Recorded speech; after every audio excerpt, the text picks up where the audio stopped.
in reality. Who joined? Hello? Do you want me to save you from this cringy call? I don't know. I'm pretty invested now, but what's up?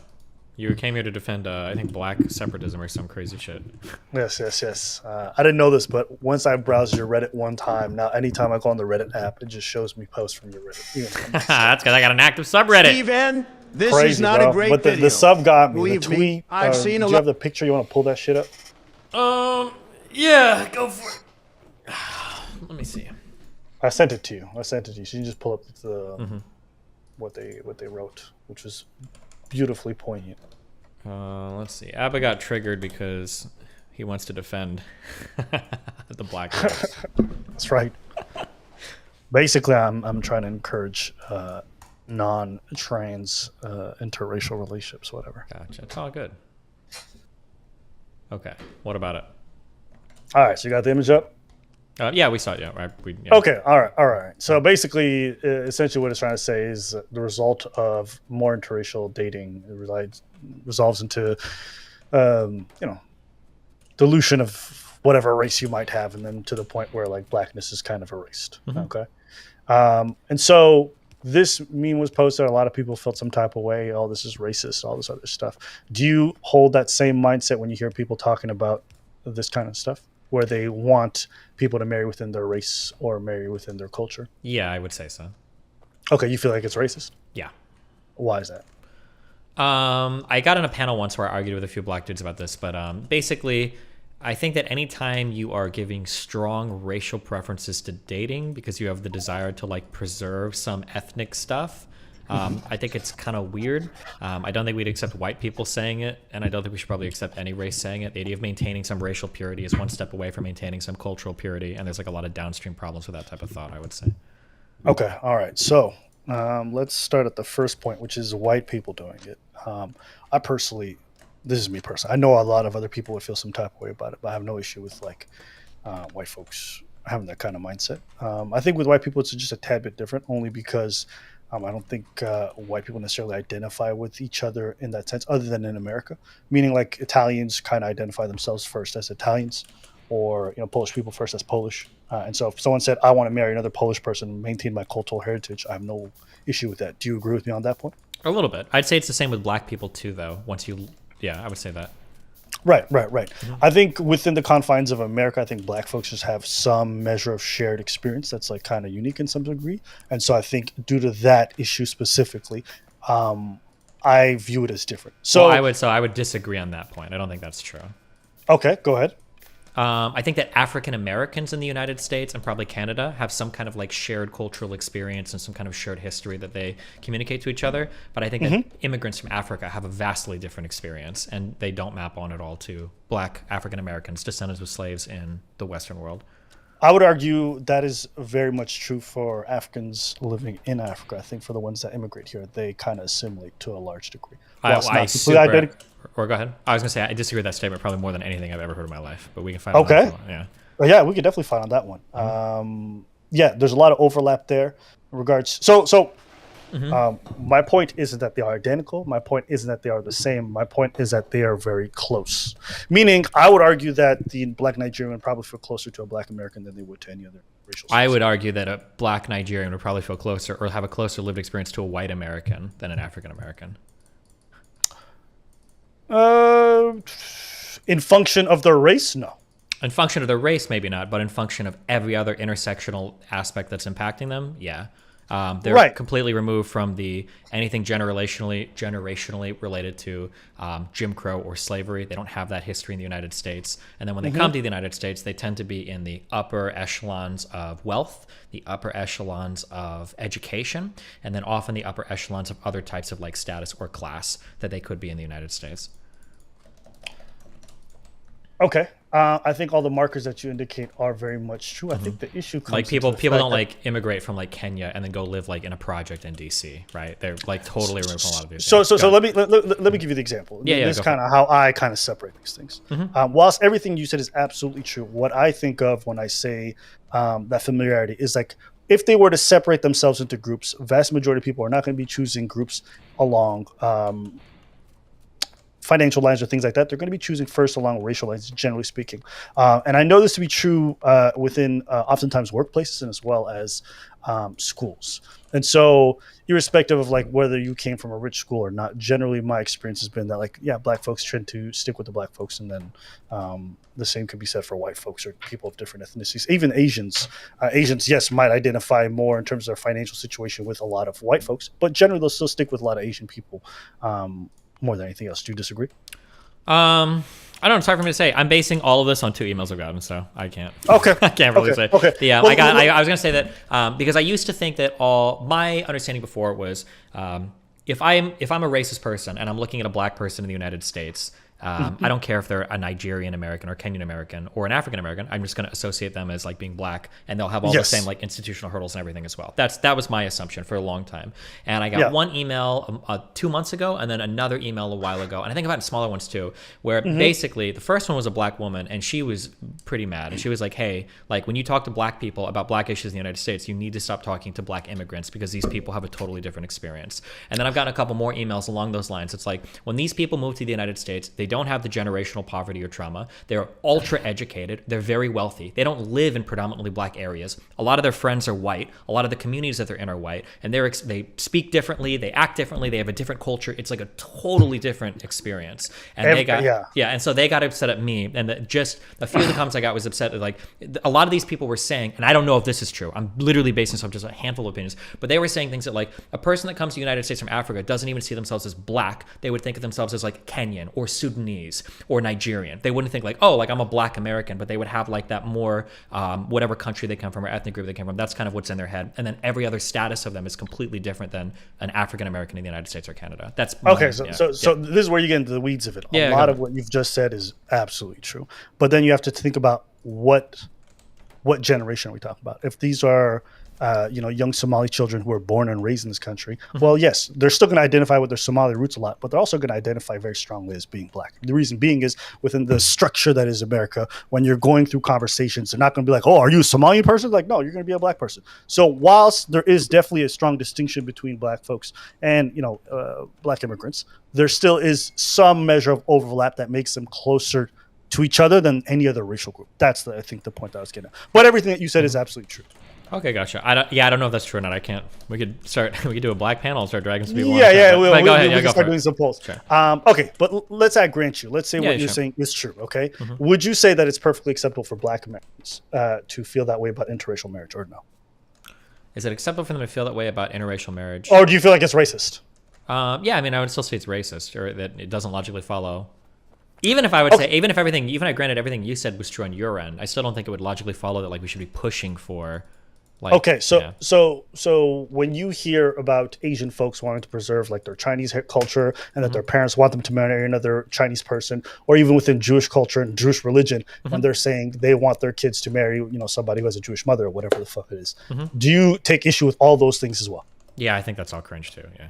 Okay, aside from it being cringe, because that's really not important. What the issue is it racist? And if so, why? The race issue is if somebody wants to talk about culture, that's okay to me. So I had a black panel with a couple people. We were talking, and like this one guy was giving arguments where he's like, well, I want somebody that has the shared values of me, that understands the importance of like the struggle that I've been through and blah, blah, blah. And I think a black woman, blah, blah, blah.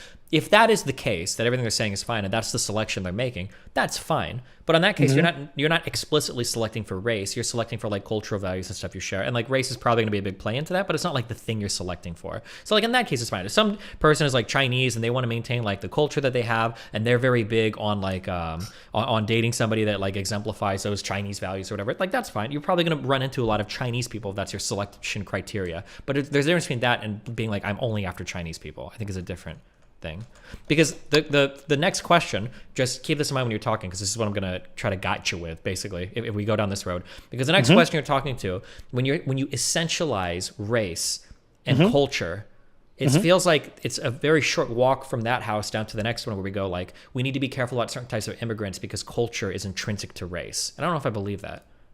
Okay. Okay, so, yeah, go ahead. This is where I get to read. So my take is this, okay? This is my personal opinion, not the one where I'm defending this idea, okay? My personal take is if you live in a multicultural society, be it America, be it United States, be it Canada, and a lot of these different countries which have brought in a huge amount of immigration, I think the whole idea of trying to preserve your culture is kind of pointless because with every passing generation, because we live in a more of a global market, people are just inherently going to be assimilating into the larger melting pot. However, if I'm talking about a country that's pretty much monoethnic, if their argument is that by importing people from completely different countries with completely different values, it makes it very difficult to preserve their culture, I would agree 100% that that's true.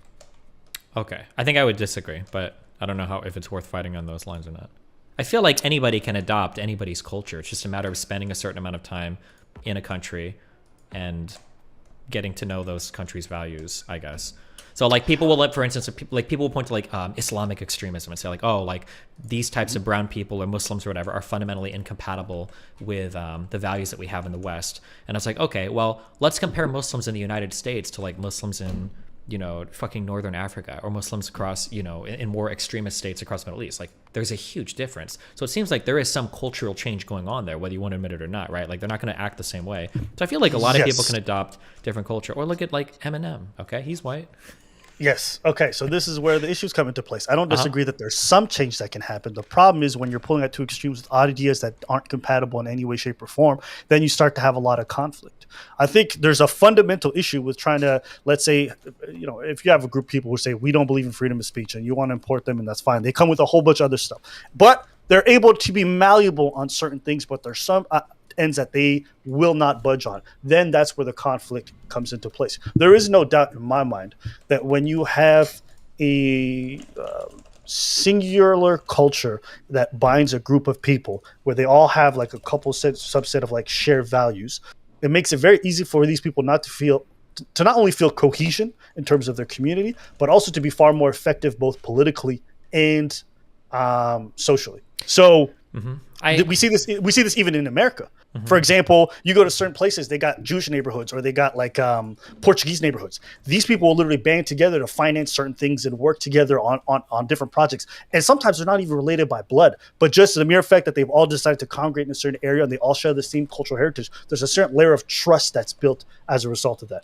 If I expand that to a more national scale, I feel like you lose a lot of that cohesion within like smaller communities anywhere when you have people from such different backgrounds who look at their neighbors, see someone who's different, and it's not necessarily that they can't work together. It's that you create barriers to entry. You don't make it easy to facilitate that when you have such stark differences. But I mean, that's kind of the whole experiment of our continent, though, isn't it? Is like showing that, like, look at this. We can literally have a dude from the Dominican Republic. We can have people from fucking Mexico. We can have people from Africa all living in the same city, working together, cooperating, and like building like an insanely successful country. Isn't that kind of what we hinged our idea of the West on? Because it sounds like, again, and I'm not trying to strawman you or anything, but like a lot of the arguments you're giving me, I'm familiar with them, but I usually hear this from, it sounds like I'm strawmanning. I'm sort of, I'm not trying to, but these are all kind of like white supremacist or white national arguments. The idea that like, why is Scandinavia so successful? Well, it's because they're a homogenous society that is predominantly white, and they all have like a level of cultural trust with each other because they all look the same. So, but I tend to reject those arguments because like I think cultures can radically evolve over time depending on who they're around or who they're associating with. Like I would say, so like here's a statement. I think you'd agree with this, right? Black people tend to be more homophobic than white people in the United States, probably, right? Yeah. I think that a lot of this can be exemplified in rap culture that was wildly homophobic. But today, you have like huge rappers that are literally fucking bisexual. Like Tyler the Creator is bisexual. Lil Nas X, I think, was bisexual. Like you have like, and these are rappers. These are famous rappers. So like, I feel like that's if you would have said that like 20 years ago, even I wouldn't have believed you. That's insane, right? The rap community is insanely homophobic. But like, I don't know. I feel like cultures can change and shift and yeah, go for it. Hit me up. Okay, so I think this is where like a separate issue comes to place because rap is absolutely very gentrified nowadays more than ever before. And so whilst I agree with you that these changes have come, it doesn't mean that it hasn't come at the expense of the authenticity of the art form itself, or hasn't come at the expense of other of the people from which it came from. So that's a whole other thing that we can get into deeply if you want to on a different time. Sure. But my personal take is like, yeah, rap has been extremely gentrified. Well, but now I feel like you're kind of begging the question, because when I say like, well, look, I think the culture on rap has changed, it seems like you agree, but you've called it gentrified, so not to like kind of win the argument. It's like, oh, well, that was gentrified. Well, yeah, the gentrification of it is black people are participating in it, but it's like been changed in a way that like a lot more people can consume it, and the art form itself has kind of changed as time has gone on, no? Right, right, absolutely. But I want you to understand my perspective. I get what you're saying on a global scale. We agree. What I'm trying to tell you is that if I'm from the Black community, right, and I like something that wants to be passed down for us to be really embraced by us, one thing that I always find, and this is not necessarily a bad thing, this is just what it is now, is like if you go to rap concerts, even though the majority of the lineup might be entirely Black, you'll look in the crowd, it's mostly entirely white. That's just the reality. 80% of people are fucking white in the United States, or 70%. Like that's what's gonna happen, right? I agree with everything that you're saying, and it's good for the artists involved. What I'm trying to say is that if you are thinking of a way to ensure that your people are benefiting or your community is benefiting from this, this is not always, in my opinion, the best thing. That's it. That's all I'm trying to say. I guess. I don't know. Would you say like Kendrick Lamar? Is that somebody that is like kind of a sellout or not representing the Black community anymore? Because he just had a song on his recent album that has like, it's a huge thing about like trans people. Like, I think you can certainly point to exceptions and like exceptions to that rule. I'm not saying that call exceptions, but like these are big Tyler, fucking Kendrick. These are big rappers, right? Right. But I also remember a time when Black rap was completely different. It didn't look anything like it does today. And what I'm trying to say is now, the art form itself, like, listen, anybody can do it. I don't care. That's not what I'm trying to get at. What I'm trying to say is the rap landscape has completely changed, where a lot of people could make the argument that it doesn't serve the community from which it once came from. Gotcha. I mean, I disagree, but maybe we disagree to disagree. Like, you're saying that it's completely changed, and I'm saying, yeah, of course, is my point. You can say that it's not serving the community that it came from. I guess you can argue whether people are giving back enough or not, but I mean, you have Black billionaires now that are made out of rap. I think Jay-Z he's worth over $1 billion. Kanye West, I think, is worth over $1 billion. Like how? Like, right. So this is where the whole interracial thing comes into play, right? This is like the Dr. Umar Johnson take, right? Where he says essentially, well, what ends up happening when you have children from people who are outside the culture or outside the race, whatever it might be? What ends up happening is, like, if you look at the statistics, people who are from mixed children are far more likely to get involved with other mixed children, right?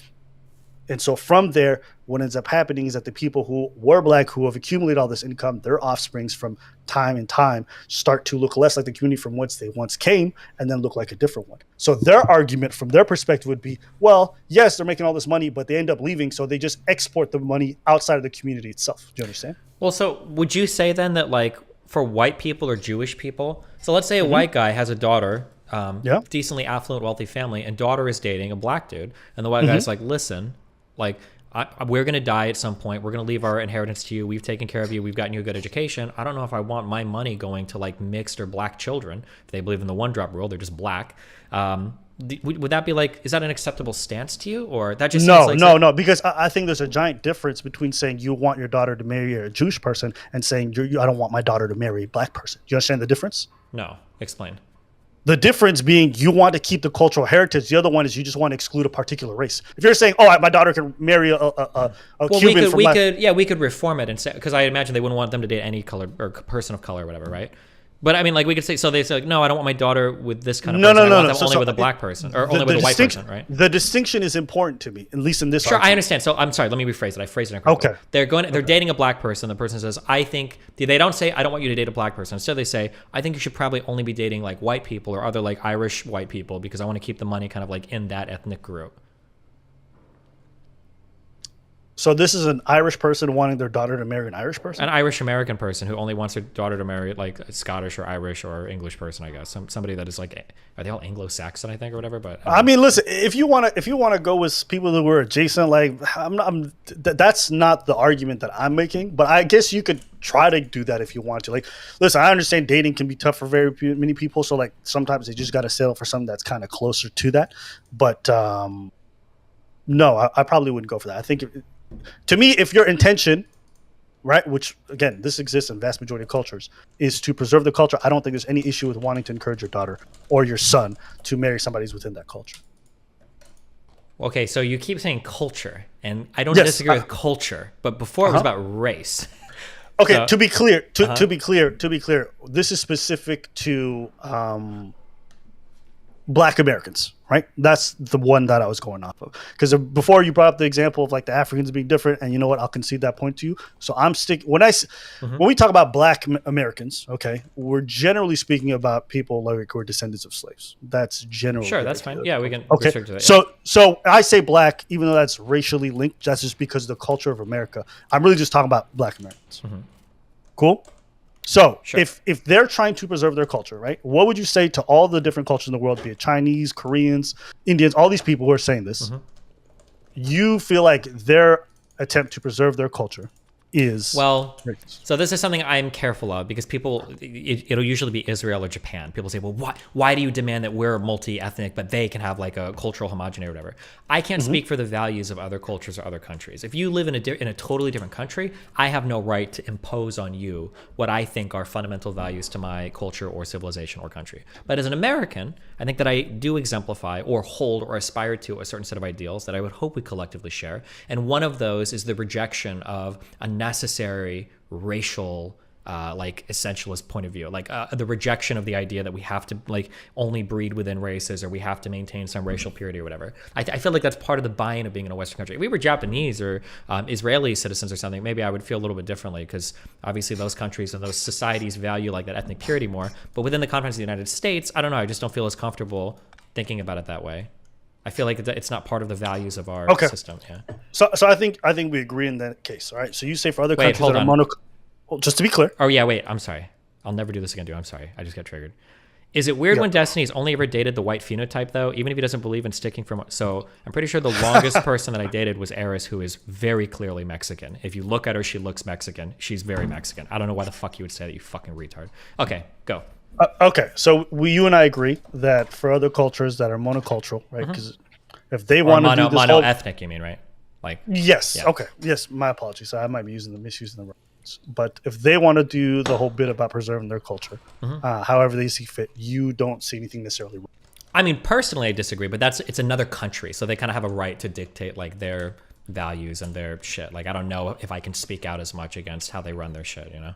Okay, so let's do this in two parts. So let's do first prescriptively. Let's talk about other countries, and then we can talk about a more multicultural blending pot. Can we do that?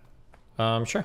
All right. So for these monoculture, what was it? Monoethnic. Yeah. All right. I appreciate you. Shout outs to you for giving me the right. You're good. No problem.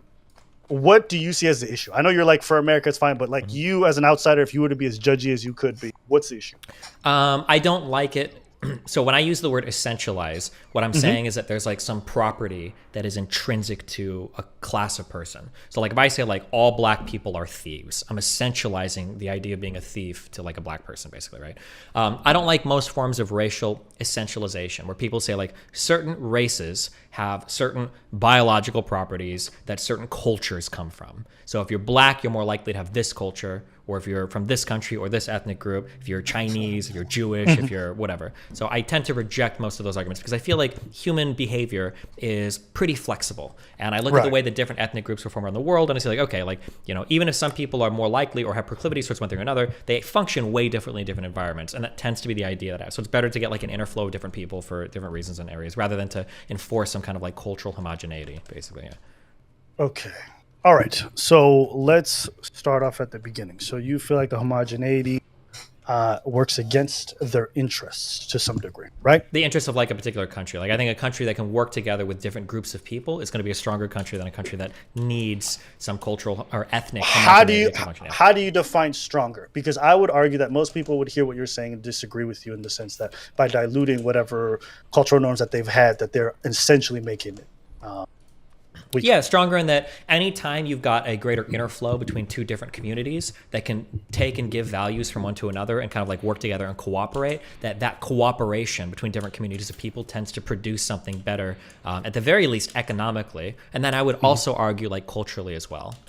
Okay, but you couldn't conceive the fact that due to the fact there's drastic differences between some of these cultures, that their ability to coexist together may be very strained. There's definitely there could be some level of that is true. I mean, it's not just some level. There's plenty of times where immigrants come to a country and then they just create these the communities where they're kind of pretty much isolated from the rest of regular society in traditional terms. You don't feel as though that kind of exclusion kind of creates an othering sense within a country? It could. There are ways that it could happen. If if groups of people go to a country, they form an enclave and they never branch out or anything, and they kind of form their own little unit. That could be the case. Yeah, that's possible for sure. Or not possible. It happens in places. Yeah. So along religious lines, for example, I know a lot of countries have extreme conflicts within the country itself. And so, within African countries, that's also a common issue within a couple, where the ability to coexist between Christians and Muslims is like very difficult in some places. Yeah, or Jews and anybody else. Yeah, in the Middle East. Yeah. So their argument from their perspective would be that having these differences isn't benefiting us, it's only hurting us, and that we don't like the fact that these people don't share our values, be it like eating certain foods or avoiding certain sins or legalizing and banning certain things. So what would you say to them if they're saying that? If they're worried that a cultural group is coming in and is changing like the cultural composition such that it's bad for the group that's there, I guess like the goal would be that there's some like cultural negotiation that happens where both sides start to kind of like settle towards some new ground. They both move in an area that like kind of fundamentally changes the culture of both groups. Okay. But I mean, in some cases, this is going to be really challenging. So like, it's very hard for me to go to Israel, for instance, and say, hey, you need to grant like Palestinians and all these people like a one-state solution, equal right to vote in your parliament, when a lot of the Arabic groups that are surrounding that country and countries surrounding that country have a vested interest in the destruction of Israel. So like telling them that they need to be more multi-ethnic and give all those other people the right to vote when they might just like, it might lead to like another genocide of Jewish people. I can understand the argument against that. That's different. That's why it's hard for me to impose my values on other countries, because situations might be different. But I feel like in the West, different groups of people have been living together and getting along with each other in ways that are probably ahistoric, that have like never been done before. And I feel like we've done a decent job so far at that, so we should continue to move in that direction. But I understand there's going to be friction along the way, for sure. Do you see any examples where it doesn't work well in the West? I mean, I see a lot of friction, for sure, like where it's like it causes problems. But in terms of like doesn't work, I mean, I feel like the United States... Okay. Yeah, go ahead. So let's not use the term doesn't work. What are the problems that you've seen that from that kind of diverging of cultures coming together and trying to find a way to coexist? Well, I mean, just the fact that we look different has people, if there's a perception of a difference there, that's enough for people to blame that's enough for people to blame friction in the United States on the fact that we are different, even if that's not the cause. So for instance, like I saw a few people in YouTube chat saying things like, we're more divided today than ever before in the United States. That's absolutely true. But we're not divided on racial lines more than ever before. I think we're divided on city versus rural lines. I think these are and I think that's true across the entire Western world. I'm including Europe, New Zealand, and Australia when I say things like that. But people will look at it and they'll say like, no, I think that's pretty true. People look at it and say, oh, like look at the huge divides between like races of people. And it's like, no, it's divides between people that live in cities and people that live out of cities. That's where your biggest divide is right now. I think bar none in the Western world, easily. I think that's the biggest divide. I think there's some intersection there. I don't disagree with like that factor being like one of the defining things. I think there's more than that, but yeah, okay, I don't disagree. Okay, so let's come back to American. We've kind of agreed that like in other countries, especially not being in the West, that there's some sense in regards to people not wanting to encourage that kind of diversity. We agree to some degree. Yeah, a little bit, but I will, I guess just one final thing before you like trans on, like, part of the issue that I have with people that try to maintain this like racial homogeny is that I think that in some ways the way that we even view race, I think, is a proof that... Hold up. Just to clarify, we're not talking about racial homogeny. At the moment, we're talking about racial homogeny. The only reason I brought up the blackness aspect... Wait, did you... Hold on, your mic cut out. It sounded like you just said, we're not talking about this, we are talking about this, but you said the same thing. Can you say that again? Sorry. We're not talking about racial homogeny. We're talking about cultural homogeny. The homogeneity. The reason why I brought up the whole black example is because within America specifically, black folks, meaning those descendants of slaves, share a certain level of culture that they feel like they identify with each other. We agree on that?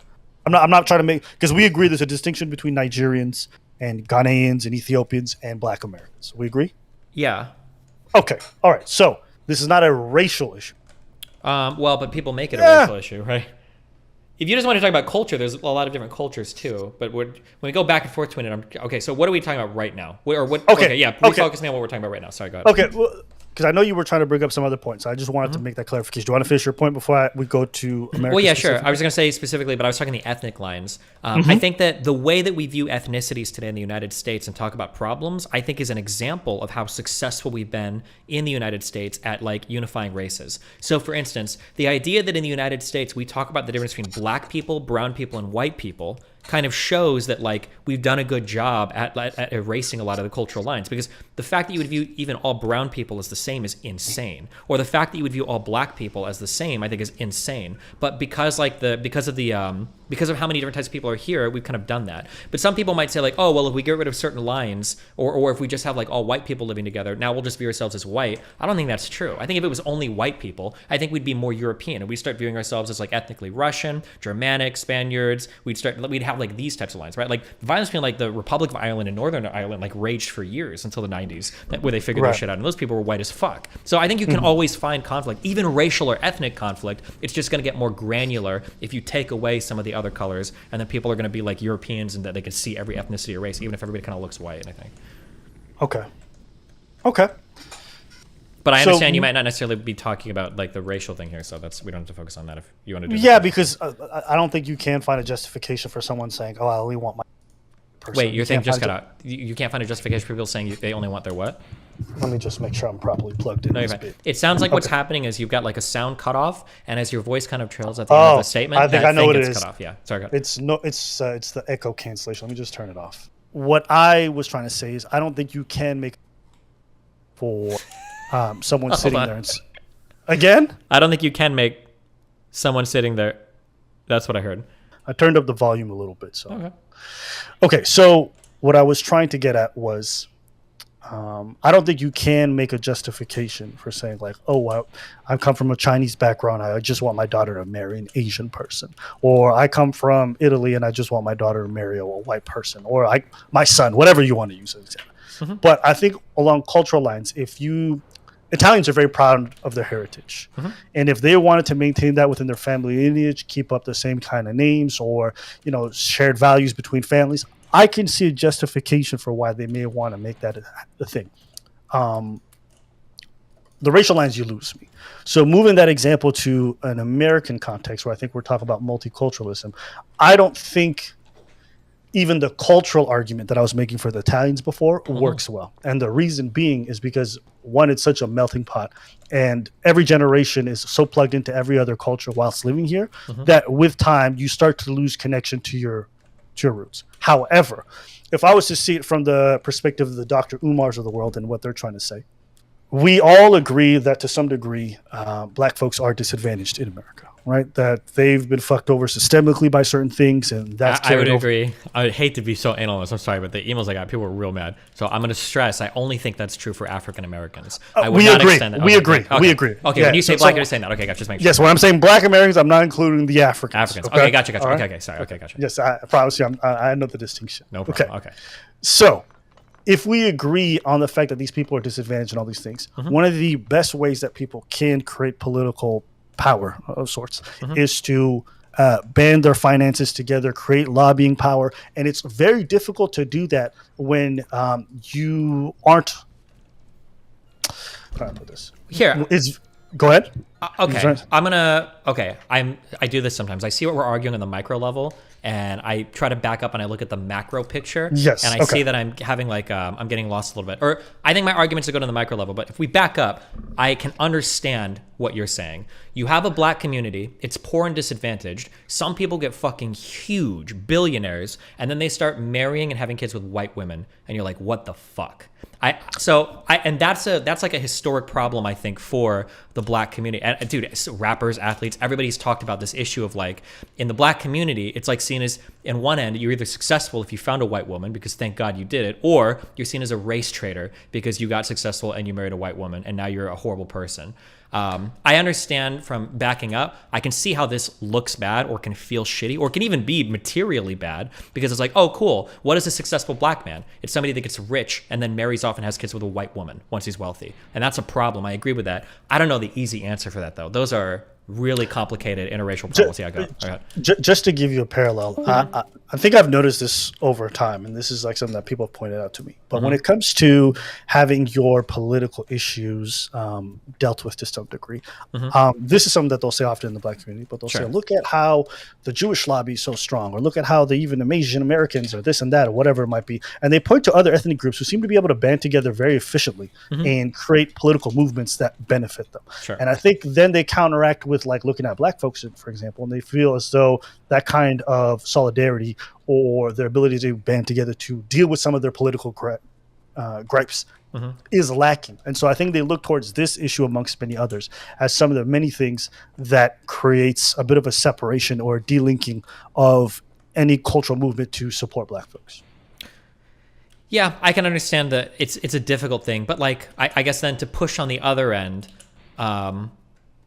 there's this question, and these are all really hard questions. I don't have answers. The black community has fought with these. It's like, are you a race traitor for getting with a white woman, essentially?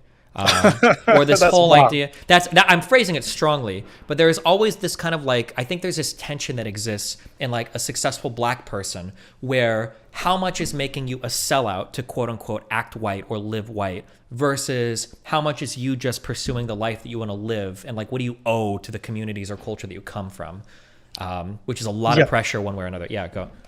Absolutely. And again, this is why I said this is not what I believe prescriptively for people, because I don't think it's feasible in this society. I think with every generation, we're just going to lose out on that battle. So for me, I don't follow that kind of thing. But I understand the logic because it gets you always speak about this. It's like, yeah, okay, protesting is cool, but like exert political influence. But as an individual, it's a very difficult thing to do outside of like voting and maybe sending in a few letters, right? But lobbying is a completely different ballgame, right? And so you kind of wish that they would be able to band together and create that kind of lobbying power to enact laws that would benefit them. And so I wouldn't go so far as to say they're like the race traitors. That's ridiculous to me. But I do understand that there's probably a large sentiment within the black community where if people are marrying out, they are seen as that. Even if it's not explicitly said, it is implicitly implied like, oh, that's who you want to get with. Like everyone kind of has a bit of that mindset. Not everyone, let me rephrase it, but it is common. Yeah. I mean, I see it on... I think the black community is really divided on it, because I'll see things where it's like, yeah, people look at you sideways for dating a white woman, but then everyone will joke that like black women are fucking crazy, and like I mean even I think there's stand-up comedians, Boondocks has had episodes on this where it's like he's married to a white woman and people like freak out like, yeah, that's hard territory to venture into. I don't know what the right answer is there. The only thing I think of is when I back up, like I said, I try to universalize all of my arguments so they apply to all people, and getting into a world where white people are like, I don't want my daughter to marry another white person. That's a really uncomfortable argument for me, and it's really hard to accept for one racial group something that you wouldn't for another. I think it's a really difficult.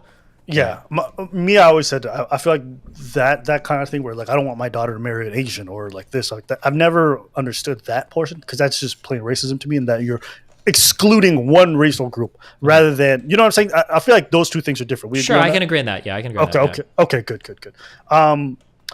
To your question, the thing about interracial dating, and this is what I always found, I don't care what people do. I just always found it interesting when I hear people talk about like their own racial groups terribly. Like, it's like, you marry a white woman, who cares? Nobody cares. Well, then they go around shit talking black women, or they'll shit talk like Asian women, or whatever the fuck. Yeah, well, I was gonna say the two that get fucked the hardest are black women by the black community and external to the black community, and then Asian men that get shit talked by Asian women and other communities. Yeah, those are probably the two most fucked ones.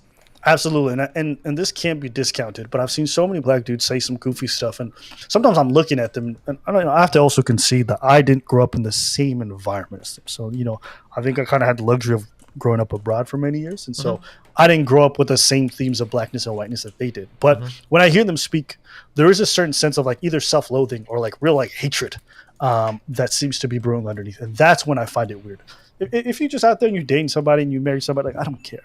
But when I hear you speak about like like your own racial group terribly, I look at you funny. Sure. Yeah, it's probably not good because you're playing into a lot of, especially if you're doing it in a public place. That might be one of those destiny takes where it's like private language versus public language. Like if you're a black guy out there publicly talking about how crazy black women are, it probably is not a good look. Yeah. Yeah. Well, I mean, okay. I guess this is where it gets weird. Just now? It hasn't already, but go ahead. No. But before I was just arguing a perspective that I understand but don't hold. Now I'm arguing something that I actually believe. Sure, go. I'm convinced that, and this has probably happened to me, but like subconsciously, like white women have been seen as like a status symbol. Yep. Okay. And I know this because I've heard people talk about it sometimes, and I'm like, well, why do you use that phrase that way? Yeah. And listen, this is just like armchair psychology, so take it with a grain of salt. Um, when you leave where you're from, you want to really leave where you're from, Yeah. especially if you didn't come from someplace good. And sometimes that even means leaving the people behind you that you look like you or whatever the fuck it might be. And for some folks, I feel like they don't internalize either their own issues about themselves and their own race or the things that they've internalized about like status, and they project it outwardly. And it's very harmful. It's very harmful, not just to themselves, but also like I just think about this whenever I hear these black guys talking like that about like women, and I'm like, what's gonna happen when you have kids, bro? Like she's probably gonna look to some degree quite black. Like, what are you gonna say to her? What are you gonna do like when she hears you talk about black women that way? Oh, is she the exception, but all the other black women are kind of ugly or ghetto? Like, I don't know. It really rubs me the wrong way, and I've never been able. It's never sat well with me, but Yeah, I've never been able to much pinpoint. Explanation. Like it is a bad thing, right? Yeah, it's not good. Yes, my question, I guess, like not even a question, but I always wondered where it came from, and that's always been the tough thing to answer. Yeah, I mean, like it's a huge, multifaceted problem, but I think like in general, there's always been kind of an obsession with like the white aesthetic. And the black community obviously didn't escape that. But I mean, like even in Asian cultures, like there is an obsession. I think I've talked about this. I think you're aware of this, but like the Hapa community will complain all the time that like The what community? the Hapa, which stands for, what is it? Half Asian parent. What does Hapa stand for again? It's when you have like you have like a white dad or a and then a Asian mom. Asian or Pacific Islander mom, but like one of their huge problems, and it's super internalized in the culture, is that like those, let's see if I can do this analogy. Asian women okay, are you ready for this one? Go for it. Asian men view white men to Asian women in a way that white men view black men to white women, where Asian men see themselves as like working hard and doing everything, but to Asian women, white men are like the savage alpha beast. That's the goal. And Asian men are like these small, limp dick, weak motherfuckers, and the white guys who they're after. In a similar way that like white men will look at white women and be like, oh God, that white woman just wants a BBC. Like that's like the view of it. And I remember, oh my God, there was a stream where there was an Asian girl, and even her mom was saying some shit where she was like, don't date any Asian guys. They're like limp dick losers or something. Like she said some wild shit. I was like, damn. And that was coming from her Asian mom.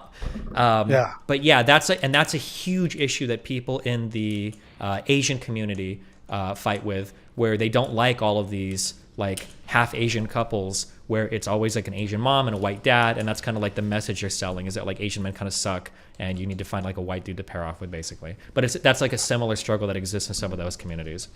Yeah, you know, the one time that I realized like white dudes, when it comes to dating, like outside of a North American context, when I realized they were like the master race, was I remember talking to this Asian girl. She was half Japanese, half Korean. And she was telling me, like, as we were dating, it was like I was 20 at the time. She was telling me she couldn't bring me home. And I was like, I kind of understood why, so I wasn't going to get mad. And I just started asking her a couple questions. And she told me that her previous boyfriend was white. And I was like, did you get to bring him home? It's like, yeah, my parents didn't mind. And that distinction fascinated the shit out of me. Because at first I thought it was because I wasn't Asian. Turns out, no. They're down with white folks. They're just not down with niggas. And that shit blew me away. And in talking to some white guys, they tell me, like, yeah, when they travel to, like, certain countries, it's like they insane. Can feel. Oh yeah, they dude, can feel it because everybody thinks you're rich and everybody loves you. When you go to like, I've been to South Korea, I've been to Taiwan, especially in South Korea with 91. Yeah, it's funny because older people will hate you. I remember a dude spitting on a bus at Naniwa, white Swedish guy. We were down there, but like the younger people, especially girls, will love you. They see you, they assume you're rich, and they're just like super into like, yeah, it's insane. Even they can barely even speak the fucking language, and they're like English, and they'll still like be obsessed with you. It's insane. Yeah. So how much of this racial inequality were you able to benefit from? I didn't at all, because when I was with Naniwa, I was still too much of a fucking loser to be hooking up with random people, and I was training for StarCraft. And then when I was in Taiwan, I was hanging out with friends and stuff.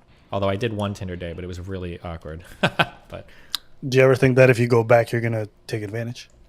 I'm so gay. If I was like a more red pill dude, I probably would, but like I have to have like a connection with somebody. I can't fuck ESL people. Let me be more clear. If ESL is fine, but if you can't speak the language well, it feels really rapey and horrible to me. I don't like to associate with somebody that I can't have a conversation with. It mind fucks me really hard.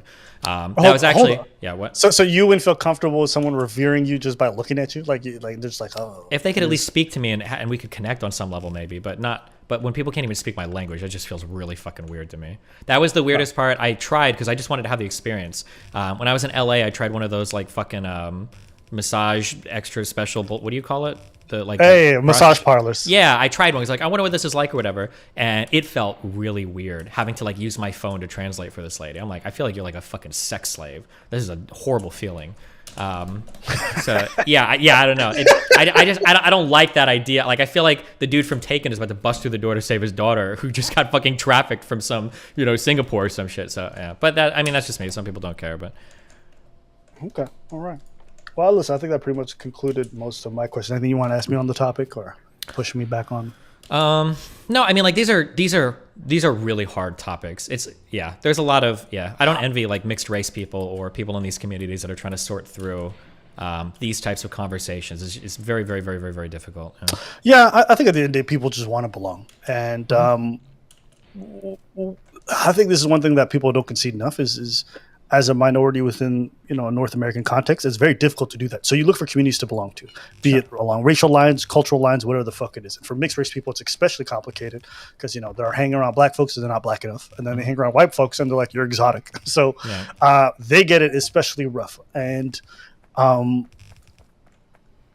more and more, you spoke about this, like we're so fractured and we're so inside, everybody can order everything. That says the community is fading from people's lives. So I think they latch onto some bad ideas in order to make that happen. But I understand where that desire comes from because even for me, it was a struggle when I left Ethiopia for so long. And then I came over here and I lived in a city with like 0 Ethiopians and I was like constantly otherized. Like it was very difficult to feel, because we talk about like multiculturalism and all this other stuff. And then, listen, don't get me wrong. I love being in Canada. I love being in America. I've enjoyed both countries. Living in both. But feeling otherized all the time it can be very difficult. Yeah, for sure. And if I sounded like a white supremacist, then, hey, listen, white nationalists, black nationalists, all them stuff, I don't think they're that drastically different. I think the perception of them is very different. I don't think they're that different. So okay, yeah. I mean, I understand you. It's a rough, hard conversation. A lot of stuff going on. You ever messaged Dr. Umar Johnson? No, who's that? No, stop playing with me. Fuck, dude, I don't know anybody. I don't watch anything. No way you don't know who Dr. Umar Johnson is. I see a lot of people typing it in chat. UMAR, they were earlier. Why? Who's this guy? Bro, Dr. Umar Johnson is the original. Like, he's that dude. Like, if you go on social media, you talk about, like, black separatism and, like, don't marry a snow bunny or whatever the fuck the term is. Like, that's the, you gotta, okay, after I leave, please pull that shit up. You will appreciate it. And the guy, he's fairly smart, but very entertaining. Okay. Very entertaining, and he's really about this stuff. Gotcha. Did we ever talk about, did you feel like Kevin Samuel was a net good or bad? Ooh. I don't know if we ever talked about his passing. No, we didn't. So I know Kevin personally, so I like Kevin personally. Because like in all my dealings with him business-wise and all our talks offline, like I've always enjoyed his stuff. Me and Kevin, we did a stream together one time, and we had some disagreements on certain things. But overall, like the main concern I had with Kevin when I first heard him was like, does he really believe or is he grifting? And once I realized he wasn't grifting, then I'm like, all right, what is his aim? And I think I realized I agreed with his aim. I think I understood what he was trying to get at. I just didn't agree with how he did it a lot of the times, or even the way he went about it. He went the more abrasive, like I don't give a fuck how it looks. But I really believed in what he was trying to do with the end goal. I didn't agree with how he was doing it. But we had talks offline. And I like Kevin. Okay. There were a lot of black people celebrating, black women for sure, celebrating his death when he died on Twitter, I saw. Absolutely. Yeah. Plenty of people were like dancing, like, hey man, let's all have a cookout and celebrate this shit. And other people were like completely devastated. He's very divisive, but irrespective of whether he says it out loud or not, those issues and that kind of mindset, that thinking and those thoughts that he was outwardly saying already existed The only difference is he was saying it out loud, and then people had to look the ugly beast in the face. Sure. Right. So, what do you think? Do you think figures like that are bad as an outsider? I think he was abrasive, but I mean, I don't think I ever saw a video where I disagreed with what he was saying generally. But to be fair, I haven't watched a ton of his content, but most of what I saw, and I mean, it seemed like he was harsh on men too, that were also like delusional. But admittedly, I've seen more of his like versus women content, but most of what I saw him say like seemed pretty on point. I will say, and this is the one thing that I loved about him that he would say all the time, and this is like probably the biggest thing. He would advocate for like middle class people and like talking about how these people who are trying to constantly, churn after the rich folks and to respect each other and shit.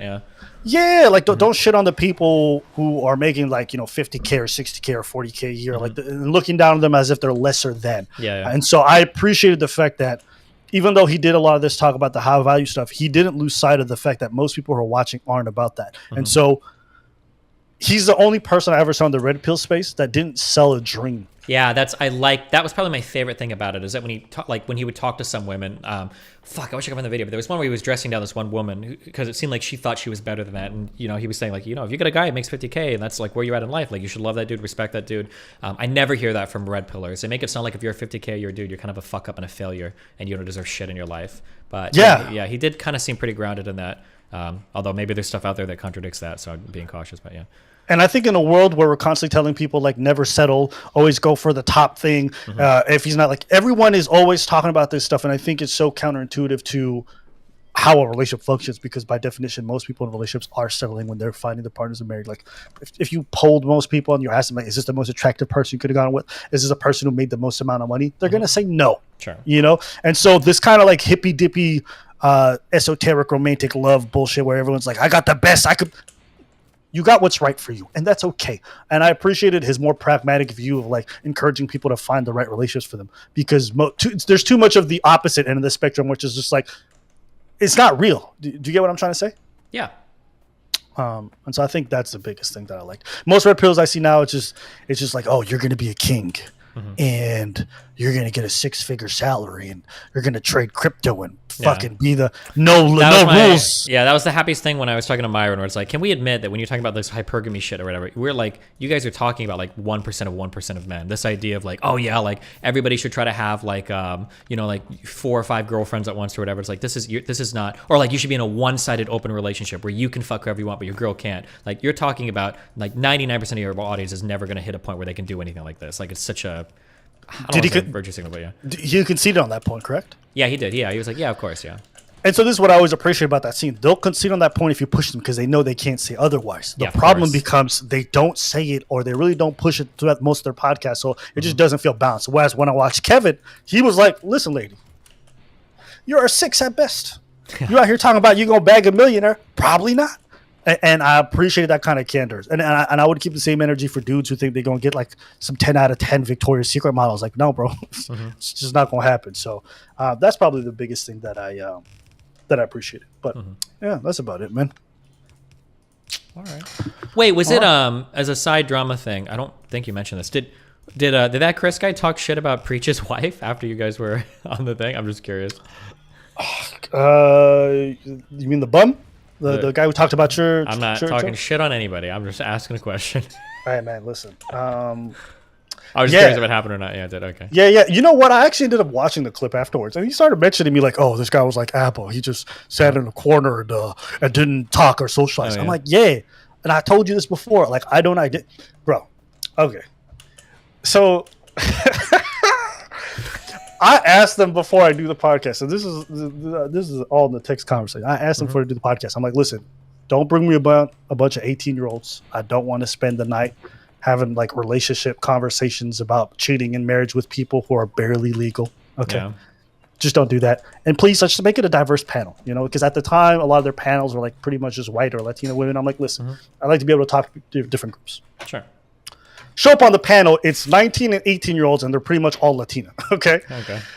So already I'm looking at him, and like, man, I took one look at these women. I'm like, listen, if I saw you in these streets, I'd never even take a second to talk. Like, just the way that you dress, the energy you're giving off. Like, we don't even. Yeah. They're a very particular type of person. Yeah, it's like long ass nails, big ass hoops. It's just all like the fashion sense that I just would never think of talking to. Mm-hmm. So I show up. They're like, hey man, do you want some food? I'm like, nah, I already ate earlier. I'm good. You want some water? I'm like, I'll take some water. You want anything to drink? I don't drink alcohol. Mm-hmm. So I just sit and I just wait for the podcast to start.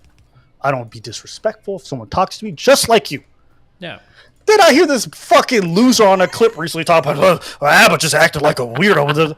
I'm like, what? Because I was polite and I didn't cause any problems. I didn't create a mess. I cleaned up after myself. I didn't impose my... And, did he talk shit about his wife? Probably. He talks crazy. But like when you see him in person, he's like really awkward. And so that's what's so funny. I'm gonna say it was friendly. Okay, I'm not. He apologized to me. I accept his apology. I'm not here to talk shit. I was just curious what the background. Hey, listen. He's like, no. He came up too. He's like, Nope. I didn't say any of that. I'll say I don't give a fuck. I'm a big fan, Abba. Man, get the fuck out of here, bro. And I don't mind that you like that, but then I find out once I'm not around, like, oh, you got all this crazy energy. It's like, bro, you were fangirling hard when I seen you in person, stuttering the whole way through your little introduction speech. And then afterwards, you want to talk crazy when this guy was. But anyways, I know you don't want to burn no bridges, so I'm gonna stop there. Okay, gotcha. All right, I was just curious. All right. Anyways, peace, man. Yeah, have a good one, dude. Thanks for the chat. Be careful.